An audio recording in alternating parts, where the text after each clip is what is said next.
Gus Dur sangat menghormati para habaib. Dan habaib karena mengetahui bahwa Gus Dur itu juga keturunan dari yang silsilahnya sampai kepada Rasulullah SAW, juga menghormati Gus Dur. Jadi sama saja mereka saling menghormati. Nah, bahwa kemudian Gus Dur kadang-kadang berselisih dengan oknum-oknum lah, kita begitu, habaib misalnya tidak klop dengan pandangannya Habib Rizik, itu kan pandangan. Memang ada yang disebutkan oleh oleh Gus Fuad itu kan faktanya oknum-oknum itu kan memang ada yang mungkin ya dirasa kurang bagus di dalam rangka berdakwah, membuat statement politik dan lain sebagainya. Nah, yang dikritik itu mestinya kan omongannya itu, jangan Habibnya itu yang kemudian membawa lembaga perhabiban ini. Siapa sih Habib siapa di Indonesia yang sering ditemuin oleh Gus Dur? Ya Habib Lutfi, ya kan? Habib Lutfi ya, Pekalongan ya. Itu akrab sekali.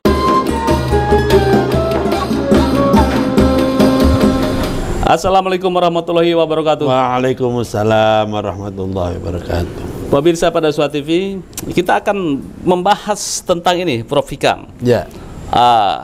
Habaib di Indonesia. Ini memang dunia perhabiban itu luar biasa di kita itu. Ada yang betul-betul fanatik terhadap habaib. Nah, ada sekelompok yang lain juga mungkin tidak suka, ya mungkin karena mungkin beda politik, persepsi politik atau pilihan politik atau cara berdakwah, ya.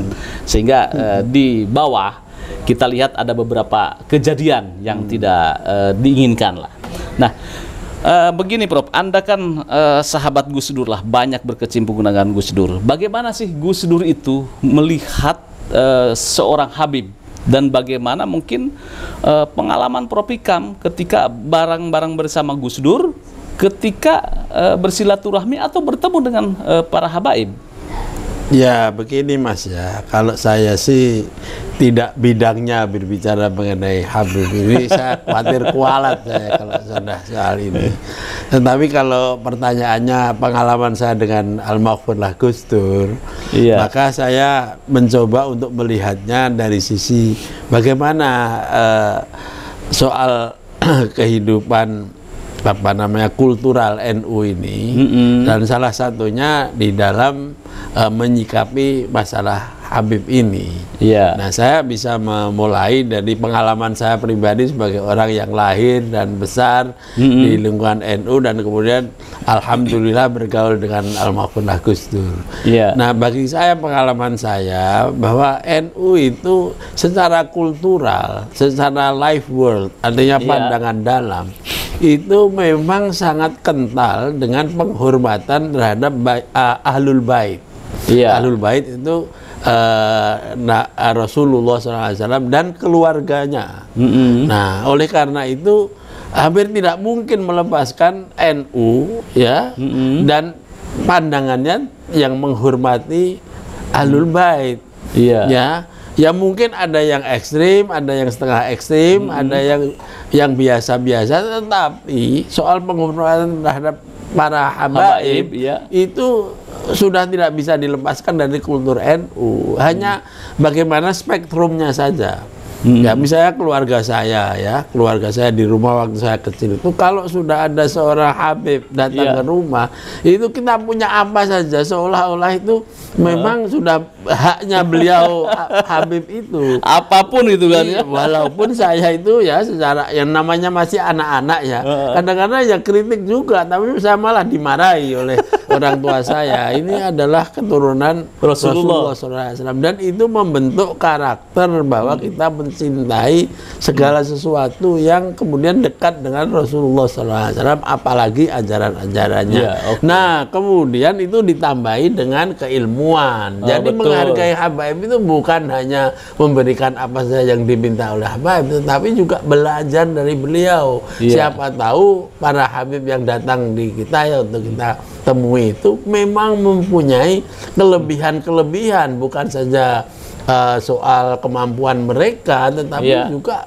ya mungkin bisa punya karomah dan lain sebagainya. Itu kan sudah masuk dalam dunia dalam NU. Iya. Nah, insya Allah ketika saya bergaul dengan almarhum Gus Dur, itu sama juga. Gus Dur sangat menghormati para habaib. Dan habaib karena mengetahui bahwa Gus Dur itu juga keturunan dari Rasulullah, yang silsilahnya sampai kepada Rasulullah SAW, juga menghormati Gus Dur. Jadi sama saja mereka saling menghormati. Nah, bahwa kemudian Gus Dur kadang-kadang berselisih dengan oknum-oknum lah, kita begitu, habaib misalnya tidak klop dengan pandangannya Habib Rizik, itu kan pandangan. Ya, bukan kepada Habib Rizik secara pribadi.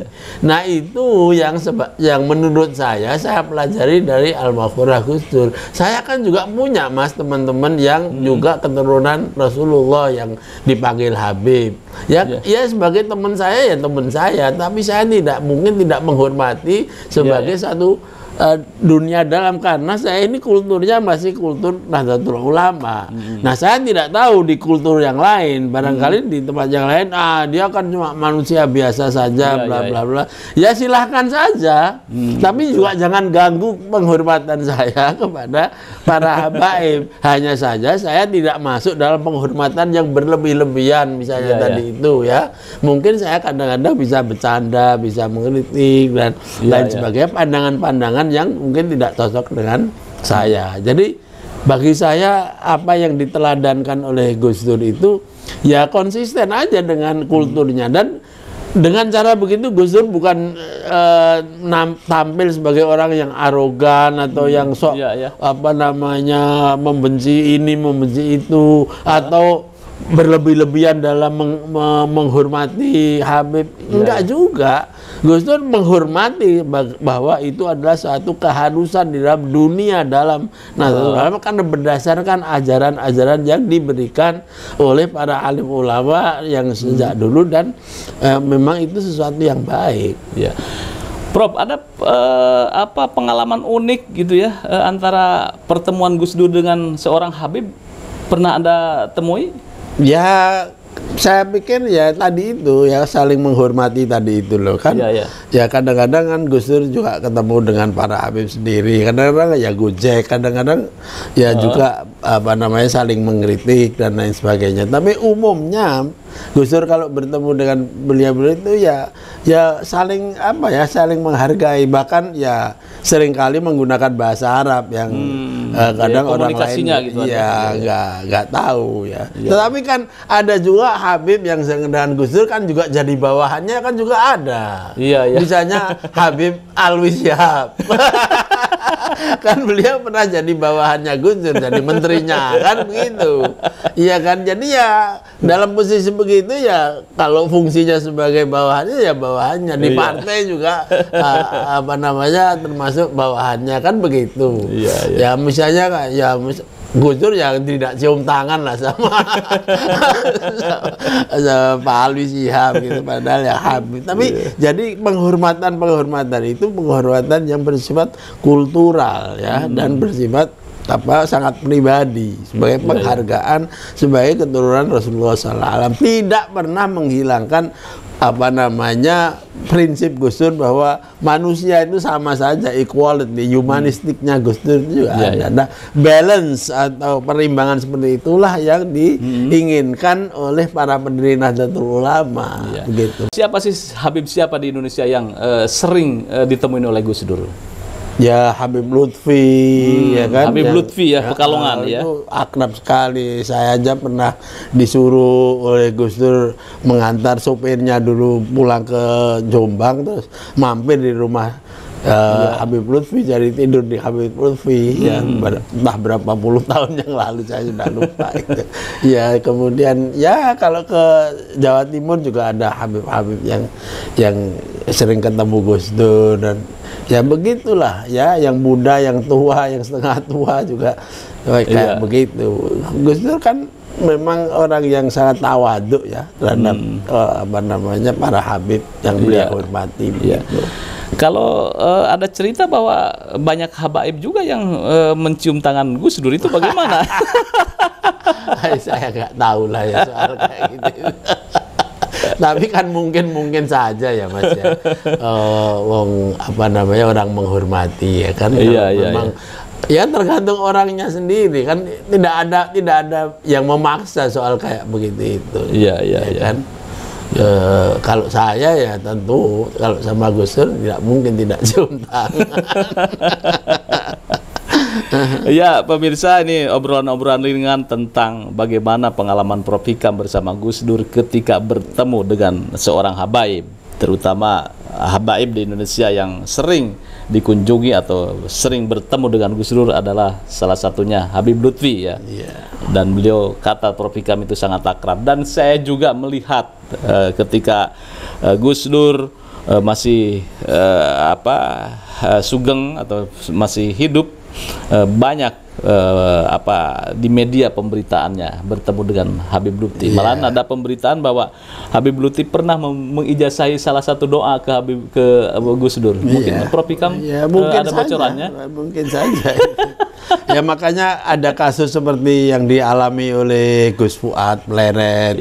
Itu kemungkinan adalah persoalan komunikasi yang tidak bagus ya. Kemudian misalnya statement-statement yang kemudian dipersepsi menggeneralisir, padahal yang dimaksud Gus Fuad mungkin adalah oknum ya. Tetapi kemudian karena di statementnya itu tidak menyebut sebagai oknum, seolah-olah ada yang ini ya, yang merasa tersinggung. Karena ya itu tadi, kalau orang-orang NU itu kalau sama yang namanya lembaga Habib ya, itu memang mempunyai perasaan tersendiri.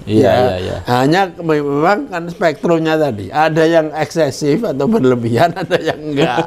Nah kalau statement yang tidak direm ya, tidak menggunakan cara yang pas, itu kedengaran orang-orang yang berlebihan tadi yang bisa marah juga. Ya ini juga nggak benar juga. Mestinya tabayun, Gus jenengan tuh ngomong apa sih, kan begitu. Nanti Gusnya akan menjelaskan maksud saya itu begini. Faktanya kan memang ada yang disebutkan oleh oleh Gus Fuad itu kan faktanya oknum itu kan memang ada yang mungkin ya dirasa kurang bagus di dalam rangka berdakwah, membuat statement politik dan lain sebagainya. Nah, yang dikritik itu mestinya kan omongannya itu, jangan Habibnya itu yang kemudian membawa lembaga perhabiban ini. Ya, itulah dinamika di tubuh orang-orang NU, bahwa persepsi terhadap habaib atau penghormatan terhadap habaib memang luar biasa. Saya kira hanya di NU tuh. Sosok habaib, dan jangan dianggap ini sebagai kultus individu, sama sekali bukan. Ini bagian dari budaya kita dan mempunyai landasan kultural yang sangat kuat. Gitu. Betul ya. Ya mungkin di NU itu ya Prof ya, budaya cium tangan terhadap habaib ya. Bukan hanya pada habaib, pada orang tua, pada kiai, saudara tua juga sama aja. Ya pemirsa, demikian pengalaman yang bisa kita serap dari Prof Hikam, bagaimana ketika Gus Dur bertemu dengan habaib, bagaimana Gus Dur dicintai oleh habaib dan Gus Dur pun mencintai habaib. Sehingga bagaimana NU di bawah Gus Dur, bagaimana Gus Dur dicintai oleh banyak orang tanpa kecuali. Itu salah satu kelebihan Gus Dur. Marilah kita menebarkan cinta dengan proporsional ya Prof ya, seperti yang diajarkan oleh Gus Dur, menghormati sesama, menghormati siapapun termasuk habaib. Lahul Fatihah kepada Gus Dur. Bismillahirrahmanirrahim. Ya demikian suri teladan Gus Dur, bagaimana berinteraksi dengan insan yang banyak sekali ditemui oleh Gus Dur, termasuk para habaib. Mudah-mudahan mencerahkan. Jangan lupa like, share, subscribe pada Zuha TV. Wassalamualaikum warahmatullahi wabarakatuh. Waalaikumsalam warahmatullahi wabarakatuh.